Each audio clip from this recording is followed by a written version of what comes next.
So দেখতে পাচ্ছেন এটা হচ্ছে 40 পিসের একটা ইনকিউবেটর, যেটা আমি অনেক শখ করে নিয়ে এসেছিলাম। তো এর ভিতরে হচ্ছে আমি কিছু হাঁসের ডিম, মুরগির ডিম এবং হচ্ছে কবুতরের ডিম দিয়েছিলাম। বাট দেখতে পাচ্ছেন এখানে কিন্তু আমি ডেট সহ লিখে রেখেছিলাম 5/9, তার মানে আজকে হচ্ছে 30/9। এটা হচ্ছে হাঁসের ডিম। যদি এটা ফোটার থাকতো তাহলে হচ্ছে 28 দিনের ভিতরে ফুটতো। এখনও হচ্ছে 2-3 দিন বাকি আছে, কিন্তু এটা যে ফুটবে না সেটা হচ্ছে আমি দেখিয়ে দিচ্ছি। দেখেন এটা হচ্ছে এখনও জমেই নাই। এই ডিমটা এই পাশে একটুখানি জমেছে এবং এই পাশে পুরোটাই ফ্রেশ আছে, একদমই জমে নাই। সো এই ডিমটার ফোটার কোনো সম্ভাবনাই নাই।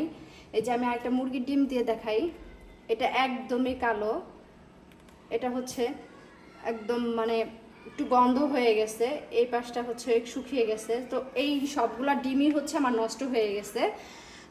সো হচ্ছে এই যে এটা কিন্তু একদম ফ্রেশ, একদম ফ্রেশ একটা ডিম। সো এগুলো হচ্ছে একটাও জমে নাই।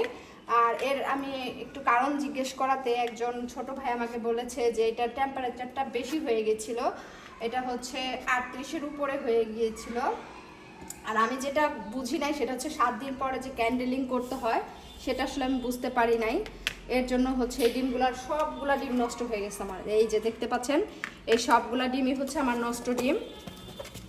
তো এই বিষয়ে যদি কারো কোনো পরামর্শ থাকে যে আমার একটা ডিমও নষ্ট হবে না, সবগুলা বাচ্চা ফুটবে, আমাকে একটু জানাবেন দয়া করে, কারণ এটা আমার জন্য খুবই গুরুত্বপূর্ণ যেহেতু এতগুলো ডিম নষ্ট হয়ে গেছে।